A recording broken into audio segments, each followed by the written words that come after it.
Hey, campers! Hey, campers, and welcome back to Camp Insomnia. I am your head camp counselor, Zach.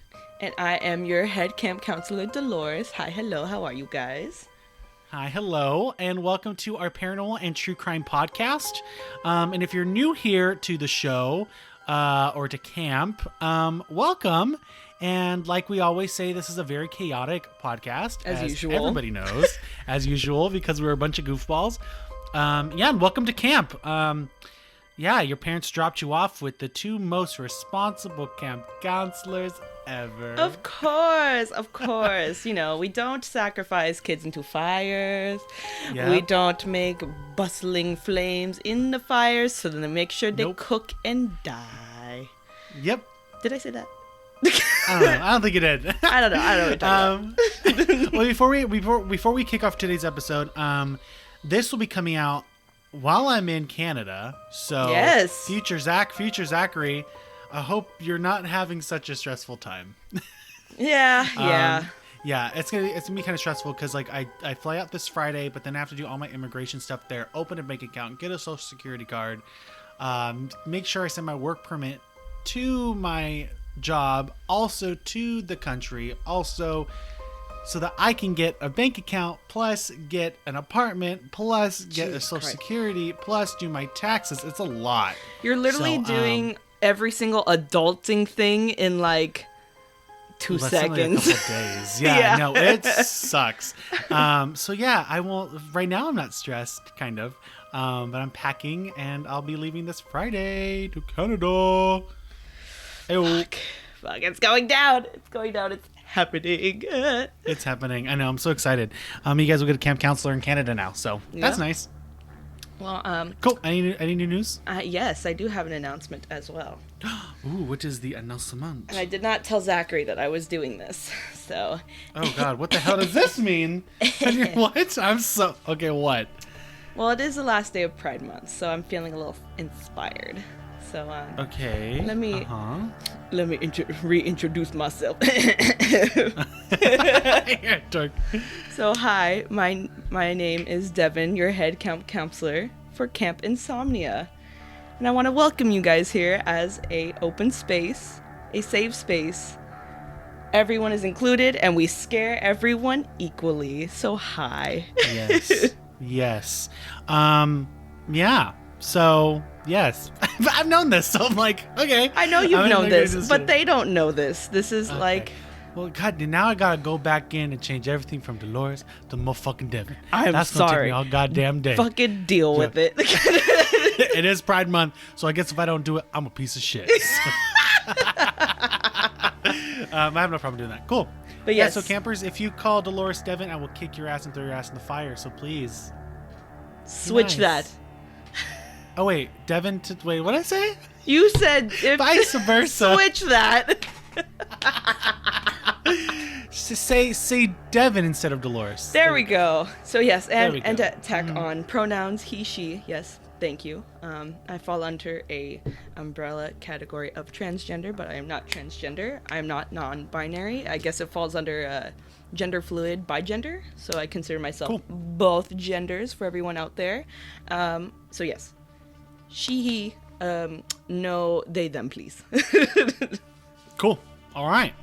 Badass. Heyo. Hell yeah. There you go. Let's get it. Let's get it. All right. So we are talking about what the hell are we talking about? We were talking about sleep paralysis, fool. Sleep paralysis. Goodness. I drew a blank. Yeah, sleep paralysis. So today we're going to be reading all of your guys' stories that were sent in to us. Mm-hmm. Some of our campers, which I'm really, really excited about. And this will be like our second, technically, listeners episode. And we want to do more listener episodes with you guys. Mm-hmm. If you guys have any paranormal or true crime stories you would like to write into us, either by you or maybe from a family member that might have a scary story or a friend, you can ask them to write that into us at campinsomniastories@gmail.com. Mm-hmm. campinsomniastories@gmail.com. And we'll have that in the description of this episode. Yes. But yeah, like, send us your stories because we really want to do more of these because these are really fun. Yeah, like the last one from from Ryan was really, really good. Yeah. Oh God, that was like perfect. Chef's kiss. Thank you. Yeah. I really appreciate that story, and you know, like as we mentioned in the last one too, we are telling your stories as your stories. You know, we are not, you know, we're not changing it in any sort of way. We're telling it how you guys want it to be told, and it's more, you know, we feel like it's more authentic that way, and we appreciate the authenticity when it comes down to it, because it's a vulnerable state for us to tell these very personal stories. So thank you. It's really amazing that you guys are sharing all these experiences with us. Yeah, for damn sure.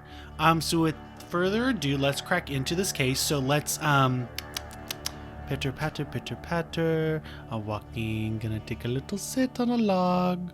I'm starting up the fire. Let's gather around the campfire, campers. Holy bejesus. Did that scare you? Did that scare you? Just Good. I'll wipe your ass a little bit. You think it's shit. Let me just clean that little poop and just throw it in the fire. And now I'm going to go Now let's go ahead and just get cozy. Cuddle up. Grab a blankie. And let's see. Tip for camp. I already talked about getting enough sleep last time. Make sure you do something healthy to de-stress before you go to bed at night to help with these sleep paralysis moments so that doesn't keep happening. Yes, for damn sure, because these stories are really terrifying, and I don't want anybody to have to go through these ever again. Yeah, no, it sucks. So. And I mean, it's a thing, and it is what it is, but you know. Yeah, kick it off.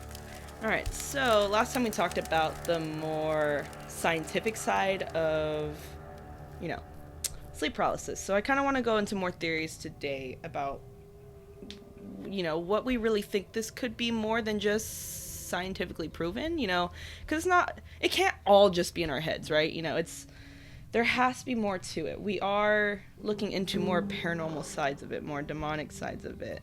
So yeah, it was interesting though when I was kind of trying to look into it more about, you know, what else it could be. A lot of other countries came up with their own kind of theories as well over time. Mm-hmm.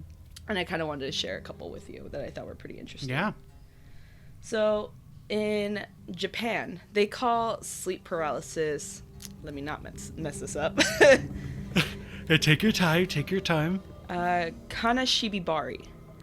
And Kanashibibari. Yes, Kanashibibari. I hope if we're saying that wrong, I am really Kanashibibari sorry. So, oh my god. Sorry. Yes, so that is what it's considered in Japan. It's rooted from Buddhism, which I thought was really interesting. Ooh. I guess it was believed that Buddhist monks could use magic to paralyze others. So oh my god. So yeah, so I guess like in a sense it could go in, that can go tie into, I don't know, would you say that's more like a paranormal side of it because it's like spooky magic? I don't know. It's kind of interesting. I mean if it's some type of magic, that's definitely paranormal. It's not normal. Yeah. I mean cuz that's where it's just rooted from, but yeah. In present day, let's see. It says they actually did some, research with it. They said that it's considered identical with isolated sleep paralysis, so the more, still kind of more the rooted side in what's going on neurologically in your brain. But when they investigated it more, they questioned about, like it was done on like a college campus. They questioned about 635 college students. About half of those being men, 390, and then 245 women. And about 40% of those people had at least one episode of Kanashibibari. Mm-hmm. But isolated sleep paralysis apparently for them is known more as like a common phenomenon. So I guess this happens a lot. Yeah, but how do they tell? Well, how do they tell the difference between, I guess, a normal sleep paralysis and, I forgot the word, Kimi-shabi? I got him, F it up. Kanashibibari? Kanashibibari? So, Barbie? How do they know the difference between the two? Because one is supposed to be like, you know, a magical curse, not curse, but a magic spell put on someone, whereas the other one's more like normal day-to-day sleep paralysis? Well, the whole Buddhism thing is just, they're saying that's where it could be rooted from. They're not necessarily saying that's still what's happening. But the difference you're looking for, too, it's like one's more physical and one's more psychological stress more than anything. Gotcha. So it's like more of a one's more of a disturbed sleep rather than another is like a stressful awakening kind of thing. Gotcha. But yeah, so most of them had said, 40% of them said it happened at least once. Most of them happened during their adolescent years, though. It says, too, that it peaks at early age in women more than men, which I thought was interesting. But I guess, with more going towards the theory side, if they're saying this is stemming from Buddhism and they're still considering it like, I don't know how to explain it. I don't know. I still think it still ties in scientifically because I know the school systems there are very, very, very stressful. So it might tie into that side more. But it stemming from Buddhism makes me think like, okay, well maybe, what if they are still keeping on those traditions and they don't realize it? Or people are still practicing those kind of teachings and, when it comes to craftings and stuff like that. So it makes me think, could this really just be stress, or are y'all playing some tricky ass games up in here? That's true. I don't know. That's a really good thought. Yeah. That's a good theory. Yeah, so that's Japan. I found another one in Newfoundland, which is in Canada. They call it the attack of the old hag. So you might get attacked by an old hag while you're out there. Oh, my God. Jesus Christ. No bueno. Yeah. So that makes me think, okay, it's an old hag. So I'm wondering if this is maybe what's commonly seen, I guess, when having sleep paralysis. So I'm wondering maybe if, let's see what they got going on, actually. Yeah, the old hag is kind of similar when it comes to Japan, but the biggest difference is they all are seeing something similar. So I'm wondering if it varies from country to country kind of thing, based on traditions, because they're all seeing this similar like old being in their sleep paralysis moments, which I find really interesting. That's a trip. Yeah, so I'm wondering if it's the cultural differences, maybe. I guess there are. Let's see. It says there's striking similarity between the old hag experience and the clinical condition called sleep paralysis, which is tying into it. Implications of viewing the old hag as sleep paralysis are. Wow, it's all theory based with their psychiatry. That's weird. Transcultural psychiatry. So I was right. It's all cultural differences. Huh. Weird. That's a trip. Yeah.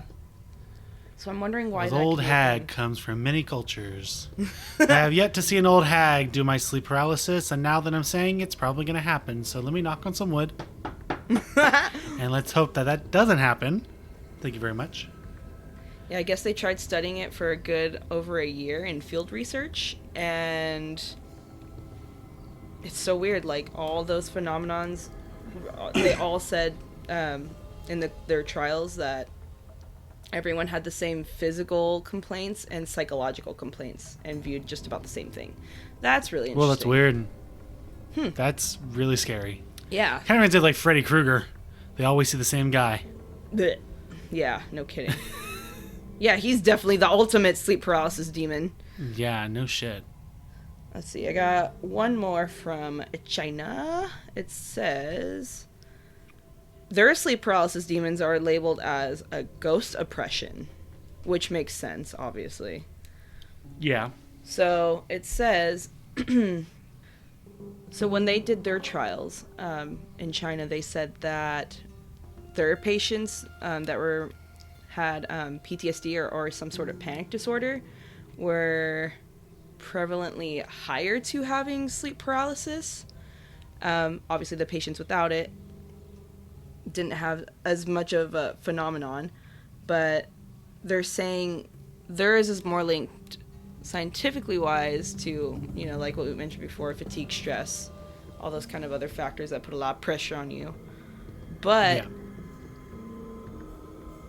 the weird thing is they're also having a common occurrence where it's the same type of feelings, where they're feeling like they're being paralyzed and like shut down or pressured during these sleep paralysis moments. But they're seeing something similar. It's more of like a demonic possession or some sort of creature, like demonic creature in the night bringing them down, like like that heaviness and all that kind of stuff, feeling like you have that weight.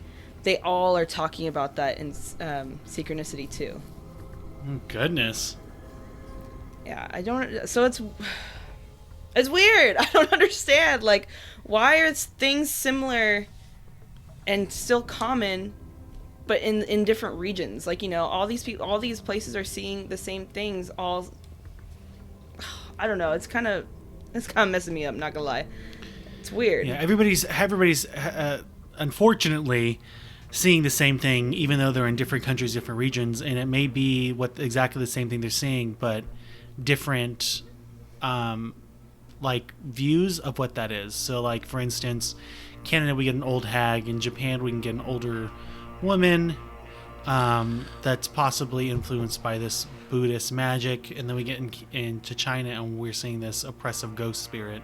They're all somehow linked and somewhat different, but they're all practically the same. Yeah. Do you think, because my own personal theory is maybe sleeping is your most vulnerable time, right? Your mind is open. Yeah. There's no way you can close that off. Your head's running, Do you think it's because of the openness we have in that vulnerable state that maybe it leads those presences into our rooms that decide they want to torment us at night? What do you think? I mean, yeah. I mean, that's a really good view on it. I mean, for damn sure, when you are asleep, you are vulnerable. You're not awake to protect yourself. You are knocked the hell out.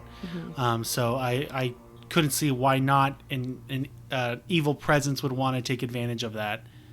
But I also could see the scientific version of it, whereas you're super stressed and you're barely not getting any sleep at night, and that stress can manifest into hallucination. Like, I can see both sides very well. Yeah, of course, I like the paranormal side a little bit more because it's more spooky and more fun than the scientific side. But yeah, it's wild. Yeah, but no, I definitely agree.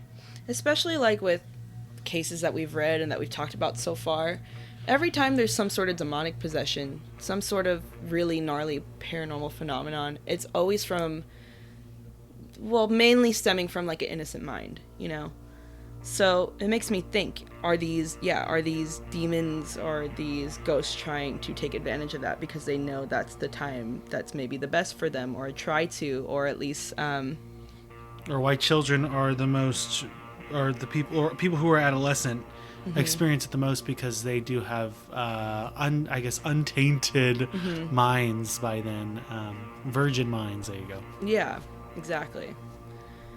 Whew. That just makes me think, like, why? The government like breaks into our house and like, shut up! You're almost on the case. Shut up! We gotta take you out. Lord Jesus. Goodness.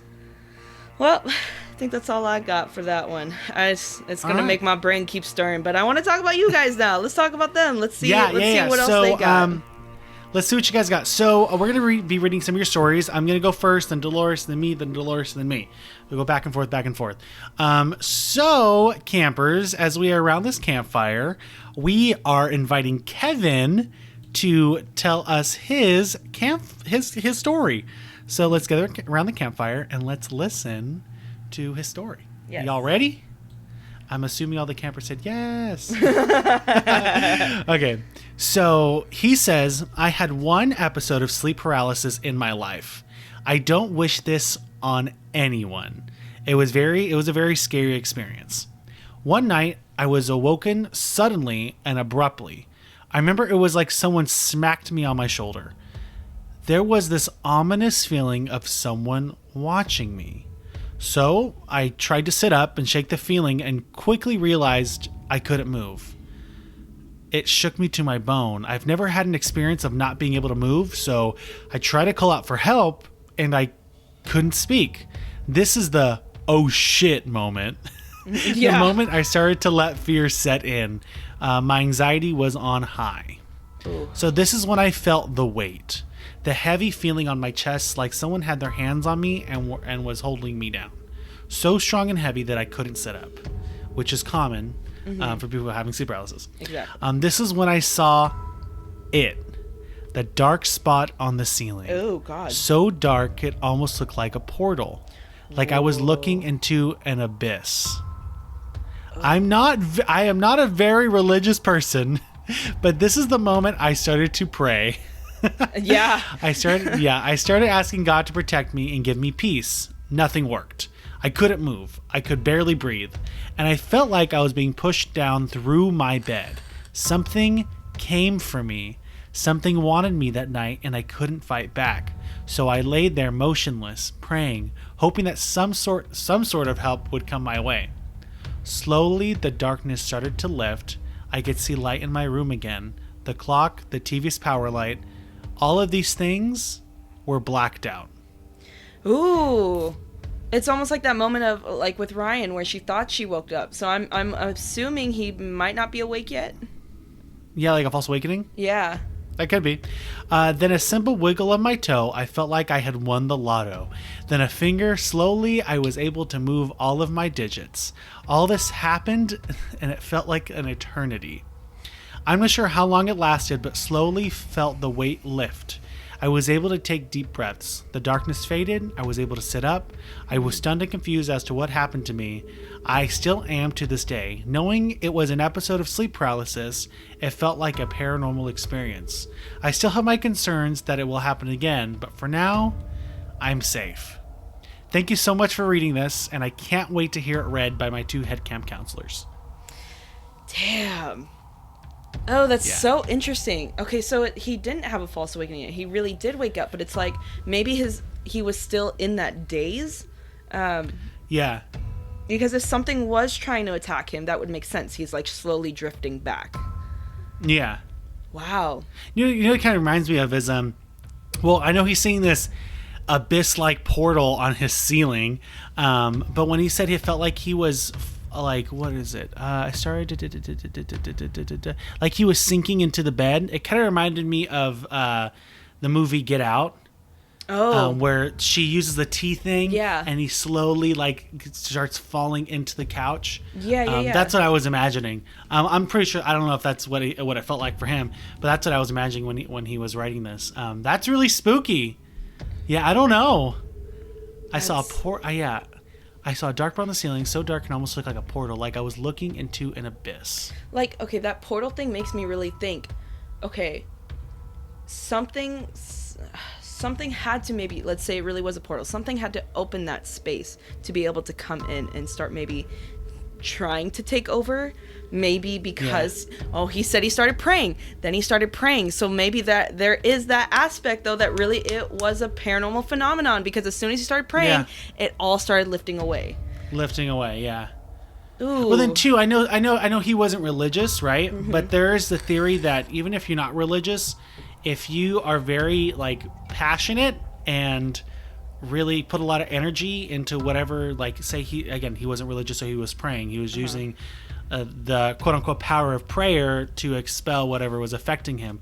He may not have believed in prayer or God, but just the fact that he put all his energy and faith into expelling something, regardless of what he was actually doing, that turned it away. Not because so much he was religious, but because of the energy he put into trying to get rid of this feeling in this thing.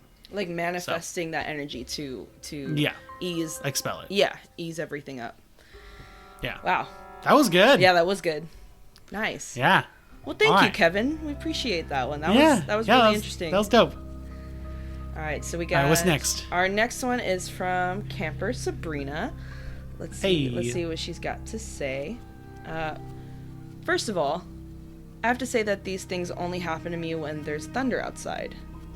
I don't know what it is that makes my brain go, quote unquote, we when there's rumbling thunders outside.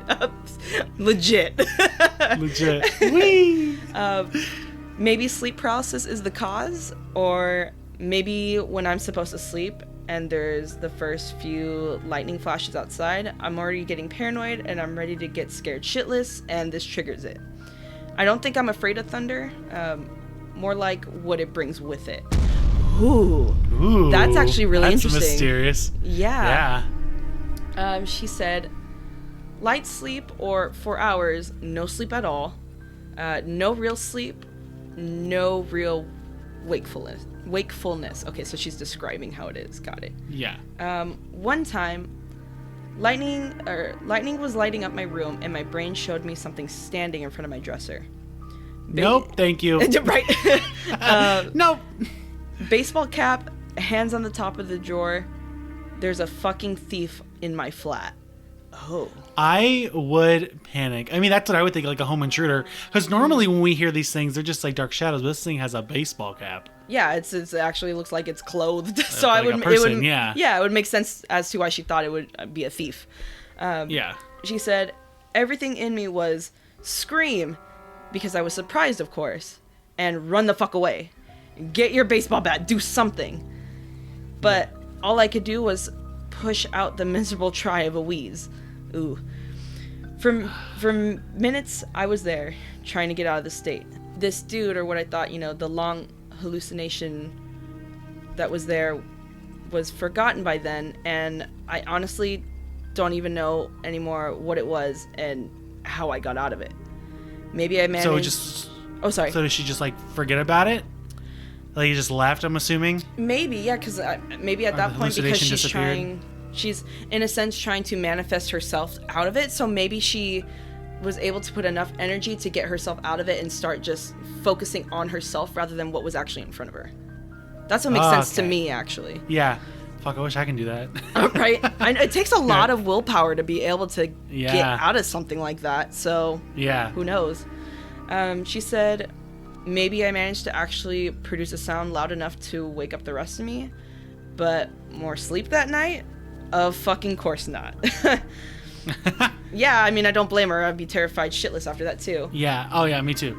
Another time, thunder had already calmed me down, and I felt like I was waking up sitting in bed.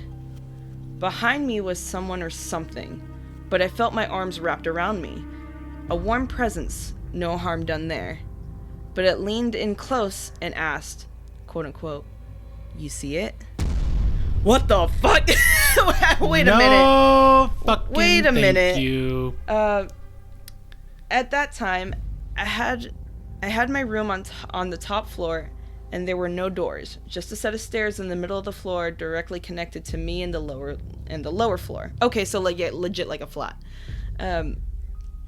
Sitting up in my bed, I could see down an angle. A dark silhouette came down the stairs, standing in front of the stairs. And while it was dark and this thing was a shadowy silhouette, I knew it was looking up as it reached out to grab the railing and took the first step. I could... yeah, right? I think I would shit myself right there, too. Yeah, no shit. I could feel and hear my heart hammer in my chest, and with every beat, there was an orange glow in the dark silhouette's chest.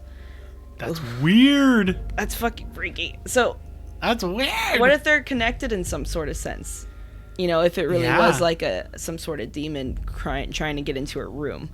That, or maybe it was okay, that's just a theory. Okay. Sabrina, stick with me here, because I know she's gonna be listening. Maybe it was an out-of-body experience, and she was actually looking at a version of herself, and she was seeing her own heartbeat. Oh, that's a good one too. Yeah, ain't that a cool theory? Oh, that's freaky. Oh, God. Yeah. Okay. I mean, that's even freakier. Okay, anyways, continue. So she says, I wanted to crawl away or get away somehow, but I was still stuck on my bed. The thing behind me held tight while I once more tried to get my brain and my body to wake up. To free myself from my brain, it was my own twilight zone. So, Jesus okay, Christ. So tacking off your theory then, what if now at this point she's feeling like she needs to run away from herself? Ooh. So it's something that she's not facing. Deep. Yeah. Sabrina, we are now psychiatrists, and we are your therapist now. You need to face your fears. And you need to face that person with the baseball cap, okay? Well, wait a minute. Actually, let me tack on to what you just said more. Yes, this presence that she said was warm and no harm done. What if that was something trying to push her towards seeing herself, bringing that into it? Saying, hey, let me give you my warm presence, let me give you a hug, and say, do you see this self-reflection right now? I'm gonna have you face it. Ooh, that's good. Damn. Oh, we getting into it. Shit. Oh, we shit. getting into it, Sabrina. Sign me up. Where's my fucking degree?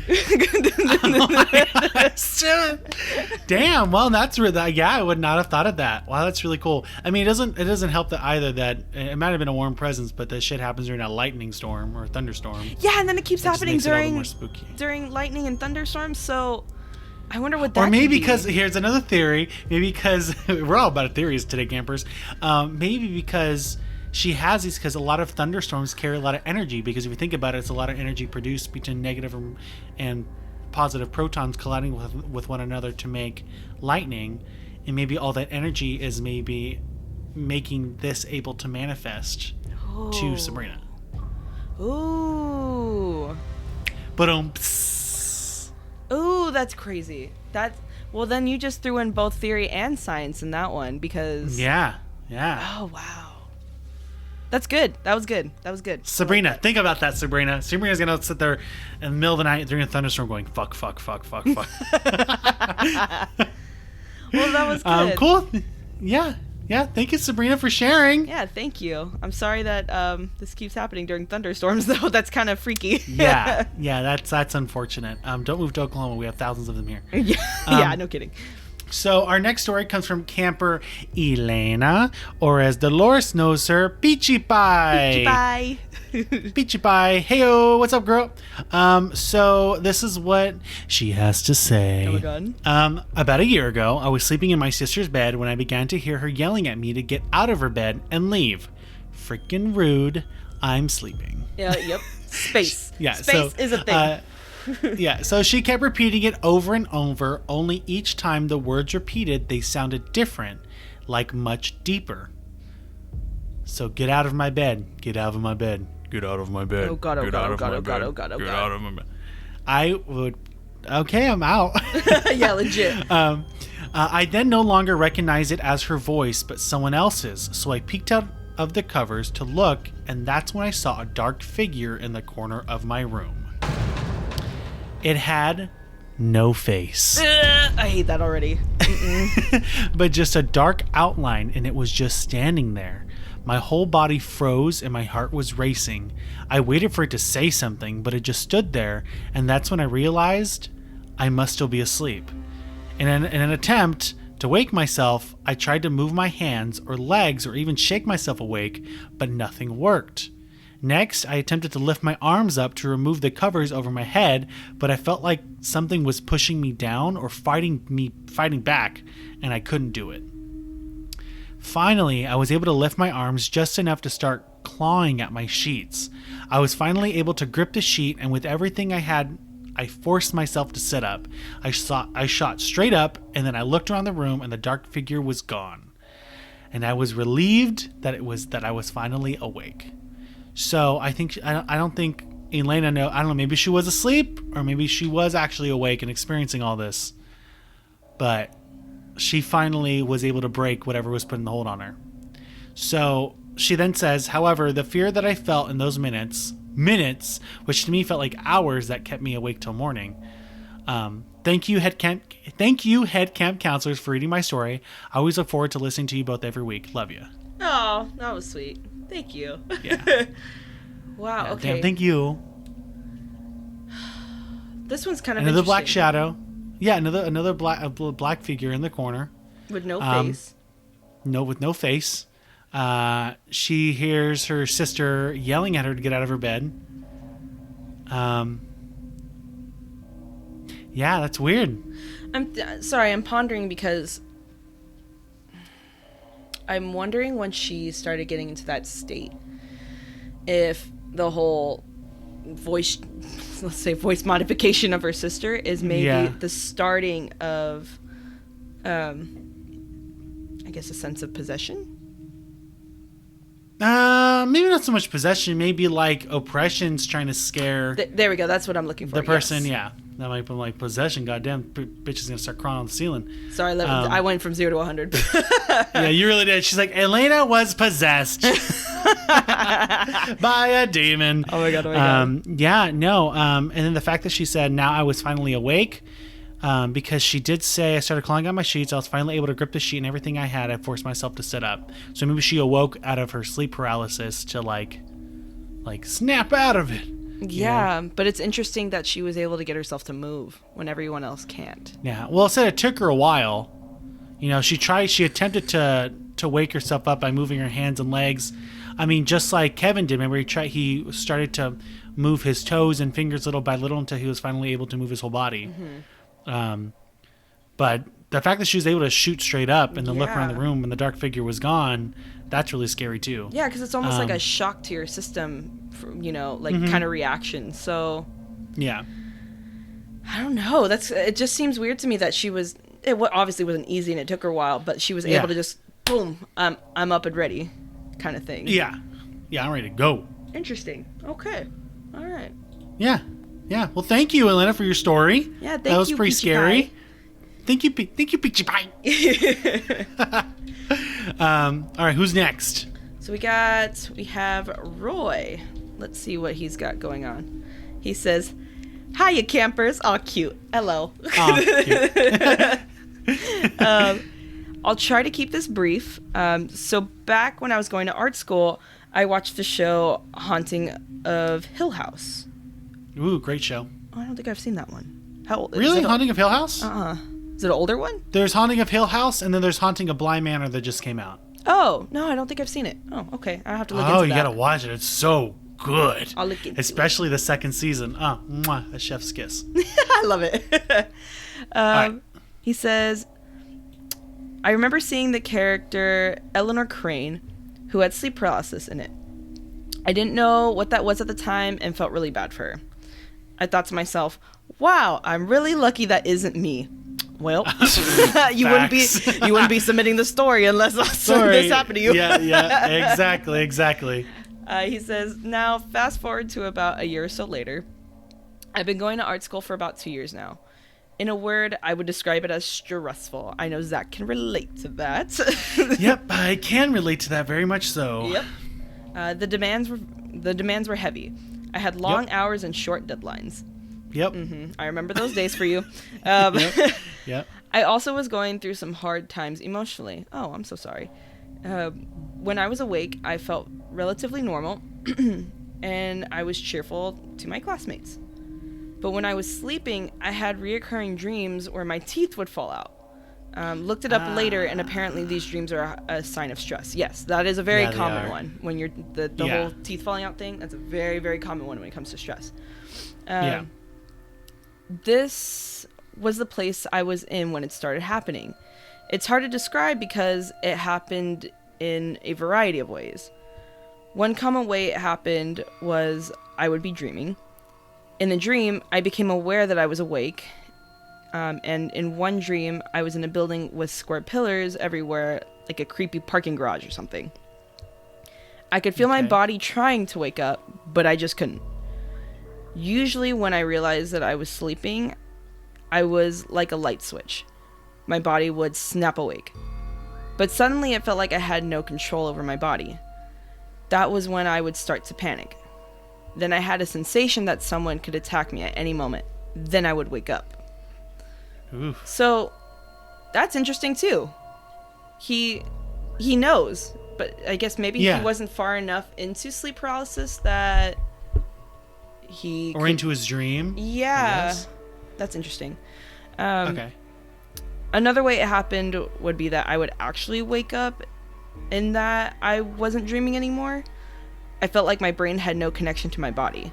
I just wanted to wake up, but I couldn't talk to my body. Okay, so that sounds more into it. That sounds like more like sleep paralysis. Yeah. the final way it happened, I could sort of move my eyelids, but they felt like a 40-ton truck. When I would start to panic, then I always imagined if someone was in my room. One time, I think I imagined a clown once, which was terrifying. Oh, God. Oh, Jesus Christ. Freaking Pennywise.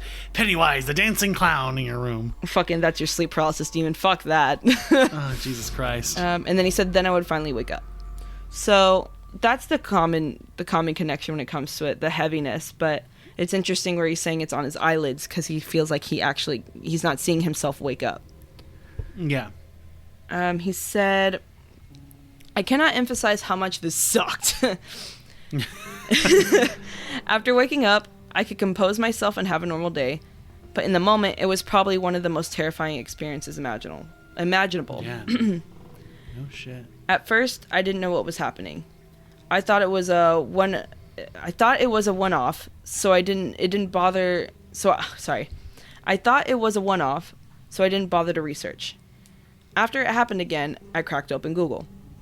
It was really weird because the experiences was so different from what I saw in Hill House that I didn't really make the connection between my experience and sleep paralysis. She, as in I'm assuming the character Elena, she seemed like she could make sounds and open her eyes. I always felt like a cord had I'm getting all jumbled. My brain's trying to read it faster than I can process it. I always felt like a cord had been snapped between me and my body and that the two couldn't communicate.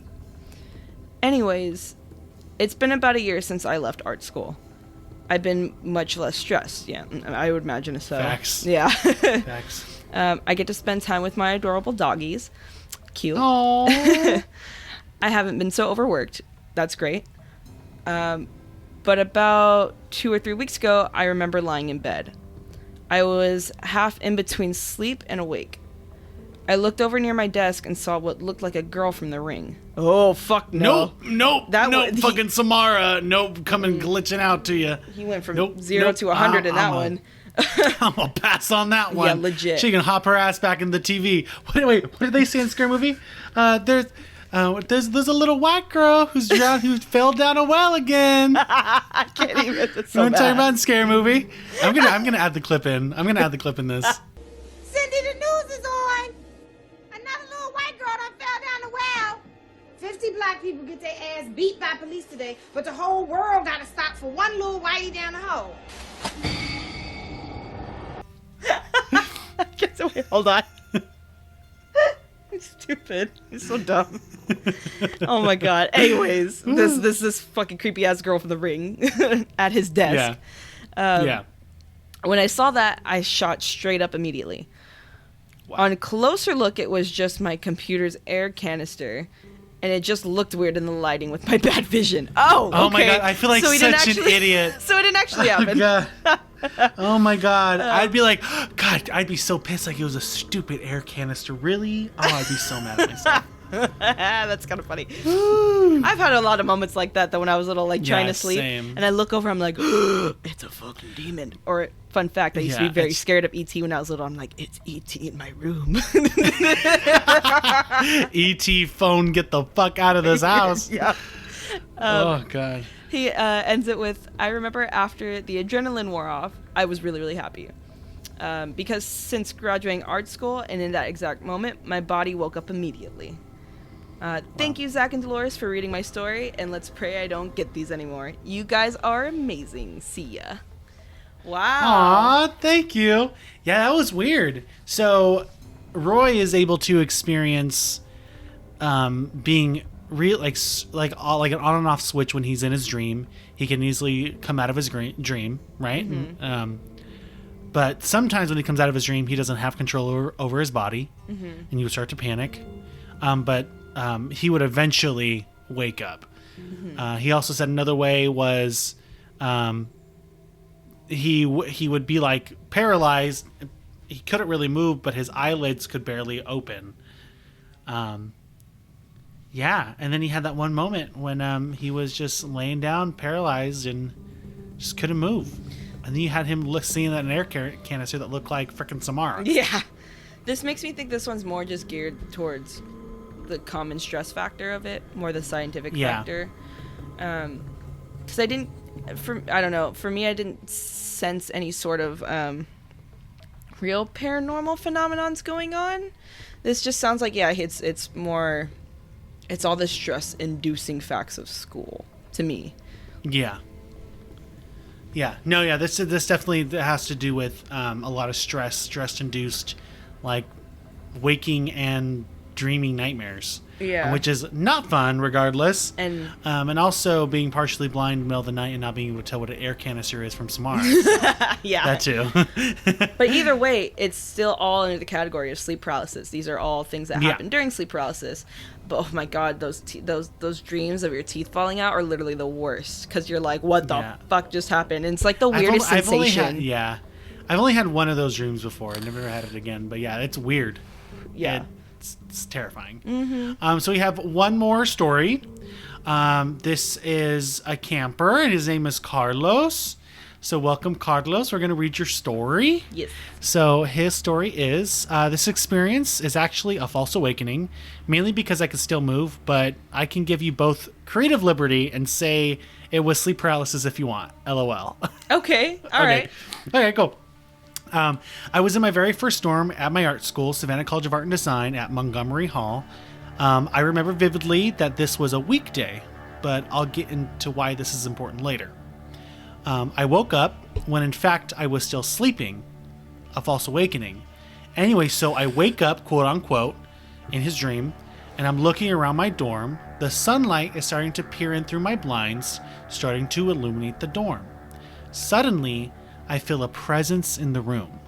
Besides the own roommate sleeping besides me, there was someone else in the dorm room with us. I had the feeling to look up, and I saw something truly terrifying. I saw this large, black, dense shadow of a man intensely staring down at me from my ceiling. Before I could even let out a scream at what was looking at me hanging upside down from the ceiling, it then lunged at me. Oh my god. Oh my god. He began clawing at me, and I began trying to protect myself the best I could, but this thing was just too strong. Suddenly, I woke up, like actually woke up. The thing, or dark shadow man that lunged at me from the top of my ceiling was gone. I hate that. That is nightmare fuel. So it was the morning, and it was roughly about the time I needed to get up and start my day and head to class.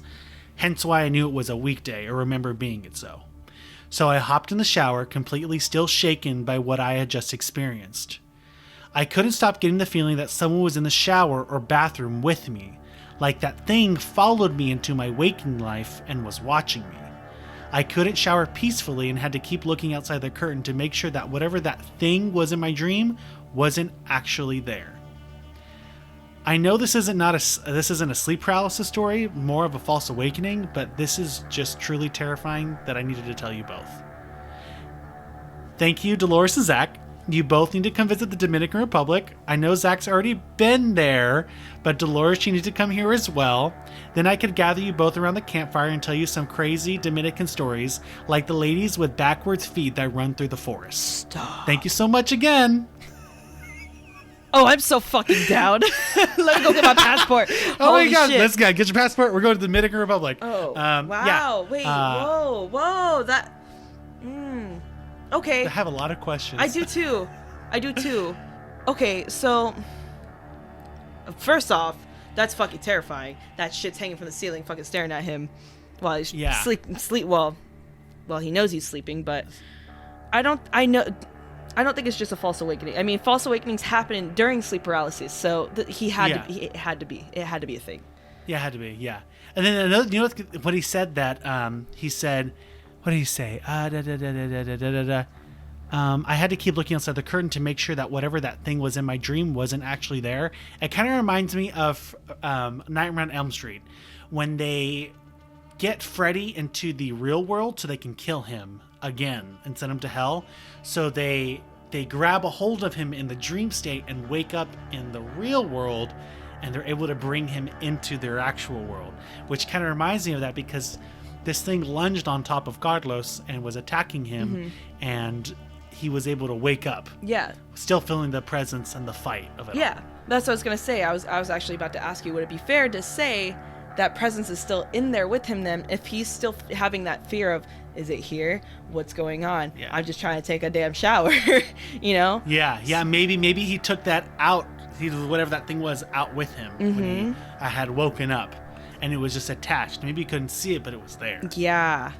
Oh, that's freaky. That is freaky. I consider this one a paranormal one. That's for sure. Yeah. That was really good. And also the ladies with backwards feet that run through the forests. I want to know, I'm terrified. Yeah, that sounds really interesting, Carlos.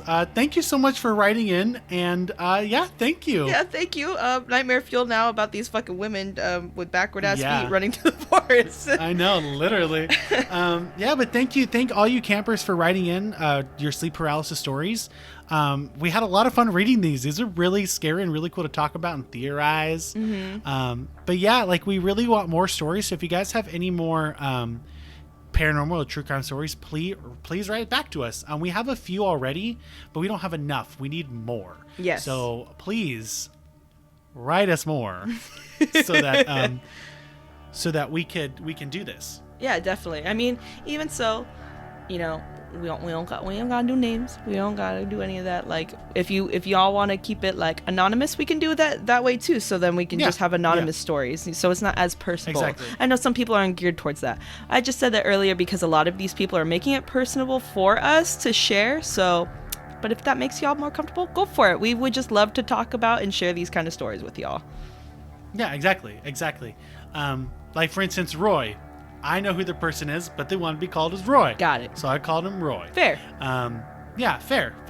But yeah, thank you campers for listening. I really hope you enjoyed the part 2 finale of the sleep paralysis stories.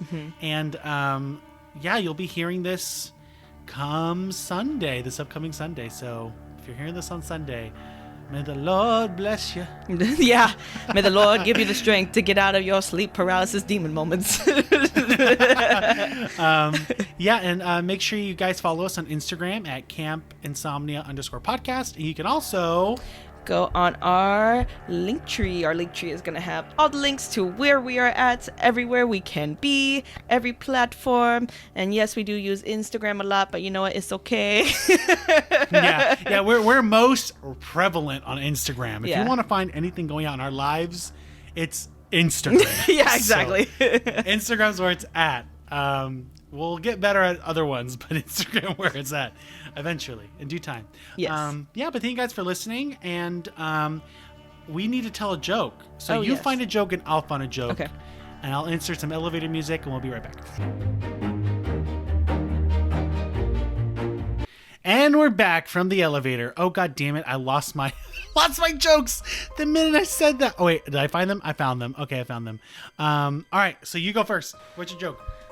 It says, "Help, I've fallen and cannot get up." And it's someone saying, "No, you've fallen asleep and can't wake up." Oh, I don't like that. Oh god, you're just scary. Mine is just bought a sleeping bag for $30. I have no idea how to wake it up though. Stupid. Stupid. I got another. Okay. 18 plus podcast here, so I'm telling this joke. Yes, literally. It says, it's a picture of someone sleeping, the sleep paralysis demons like sitting on their chest, choking them. We can see where we're going here. It says, "Me, harder daddy, sleep paralysis demon. What? Me. What?" Oh my god, we have to post it on the story. We're gonna have to post that on the story. Okay. Here's the last one. Where do books sleep? Where? Under their covers. That was kind of cute. So cute. Thank you guys for listening to our show today, and I really hope that we did justice to all you guys' stories today. If we didn't, sucks a suck. Just kidding. Just kidding. I love you guys. Yeah, but thank you guys for joining us around the campfire, and good luck trying to sleep tonight. Yep, good luck with the sleeping. Hope your sleep paralysis demon is nice to you tonight. Yes, exactly. See you guys later. Bye. Bye. Bye. No spooky shit happening, please.